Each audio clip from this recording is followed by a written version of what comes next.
So today I have a primer overview for you all. Now I had a request on a review of a certain primer, so I thought I might as well review a whole lot of them in one and kind of get out of the way what kind of primer you should be using for what skin type and for what skin concerns.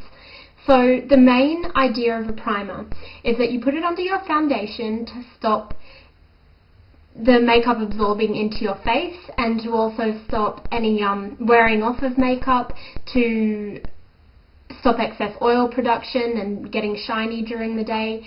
And you can also get different effects like illuminating primers and things like that. It also stops the absorption of the foundation, so that way it's not going to cause any blemishes. So a primer is a really good thing to use. You will get a lot longer wear out of your foundation if you use a primer, so you won't have to touch up during the day. So it is worth an investment. So I've got a few different primers that I've tried recently, and I like most of them, so I'll let you know which ones I found are best for what. Okay, so to begin with, I've got the Inglot under makeup base, which is the same as the Smashbox primer. This is a silicone-based primer, so it feels really quite slippery when you put it on. It's a gel. It fills in the pores and fine lines in the face, no worries. It also absorbs all your excess oil, so you're not going to get shiny during the day. But something like this can suffocate your skin. So if you do have a problem with heaps of breakouts, especially around this area here, then this one probably isn't a great idea because it is going to just seal off your face. This one, again, is very similar to the Dr Brandt Pores No More. The only thing with the Dr Brandt is that it actually has a tint to it, and it's a moisturizer as well as a primer. So this is terrific for oily skin. You won't get any shininess by the end of the day with this. And you can also see that it's filling in the pores and fine lines. It's a pore concealer. So you can use this under your foundation, or you can use it on your own. So any men that have any worries about wearing makeup out and they want to cover up their pores, this is good for them as well, and it's moisturizing too. It's very similar to the Napoleon perdis pore minimizer and mattifier. The only difference between the two of these is that this one doesn't have a moisturizer in it, so it feels a tiny little bit thicker, but they do both do virtually the same thing. There are different kinds of bases. They're more the silicone-based primers where they're quite thick to feel, and then you can move on to ones that are like a lotion. So they're like a cream, and this is the Nars primer. This one's just a little bit thicker than like a serum, and you can feel it really slip over the top of the skin. Now, the Nars primer you can get in with an SPF or without. I've got it without because SPFs tend to break me out a lot.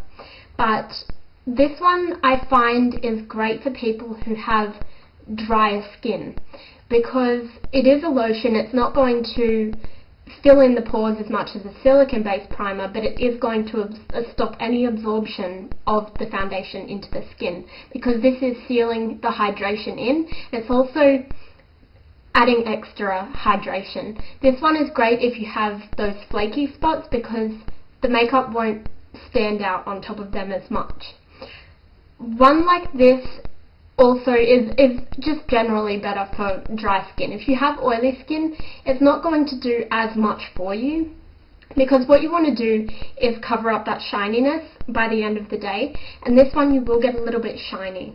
It's not as bad as some different ones, but this one, yeah, more for drier skins. It's the same with the Kevyn Aucoin one, which I mentioned in my last review. I found that when I was wearing that more often, I was getting shinier around the nose, and that's a little thicker than the Nars one, but I found that that one fills in the pores just a little bit more. It's not really that much of a difference. Now, I do have the Stila Illuminating Tinted Moisture, which is great as a primer. This one has an SPF in it. It comes in two different shades, which is like a warm and a cool one. It's sparkly, like when you put it on it's got a real sheen to it, so it's going to give you that really dewy, like glowing from within type look. It's fairly thick as well. It's going to fill in the pores and fine lines. It's going to add, because it's got moisture in it, it's going to add that moisture to the skin, but you will have to use a moisturizer underneath. Now this one is great for giving me that really dewy look, but you will get shiny by the end of the day because that's what you're trying to achieve with this one. This is great for people with drier skin or who want to look really quite glowy and quite healthy. Definitely not for people who like a matte finish. Now I've got the Prescriptive Super Line Preventor. Now this is like a moisture serum. It's a serum that you put under or on top of your moisturizer, and it adds that extra boost of moisture to your skin. That way you don't have to worry about your skin fighting to get hydration during the day and pulling the makeup with it. So it's going to keep the makeup lasting all day. This one also provides like an anti-aging effect as well. So this one's like a 2-in-1. It's going to prevent lines, it's going to minimize pores over time, and it's also going to help your makeup last a little bit longer. Now with some different primers, I found if they've got a different base to your foundation, they're going to start pilling up, so it's like congealing. If you put say the Present primer from Philosophy, and then you put a prescriptive foundation on top, then you're going to get this kind of patchy effect. It's all going to lump together because one is a silicone base, one is a water base, and so they repel and they don't want to sit evenly. So the best way to go, I know a lot of people like to use things from the same brand. Different brands make their primers to suit their foundations. So their primer is automatically going to be great to use with their foundation. And then if you're getting something from another brand, it's not necessarily going to be as good. I have a few different ones because I like to try different effects.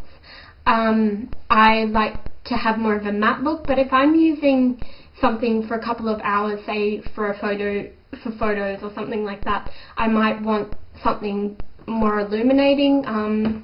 In the case of the Nars one, it's lighter, so it's nicer to use just for during the day, especially during summer. But I do get shiny, so I always use this one on my pores across my nose because that's where I get really, really shiny. This one is by far my favourite, but it won't suit all skin types. If you have any dryness, that will affect the dryness. It'll make it look a lot drier, especially if you're putting different products over the top. It's going to really accentuate that dryness, and you're going to want to go for something that's more moisturising, like the Nars or even the Stila or the Prescriptives. But the general rule is to stick with something from the same brand, or stick with something that you know doesn't affect it badly. So I hope this was useful to you, and I'll talk to you guys later. Bye. Read my lips, I'm into you, can't resist, you're so high.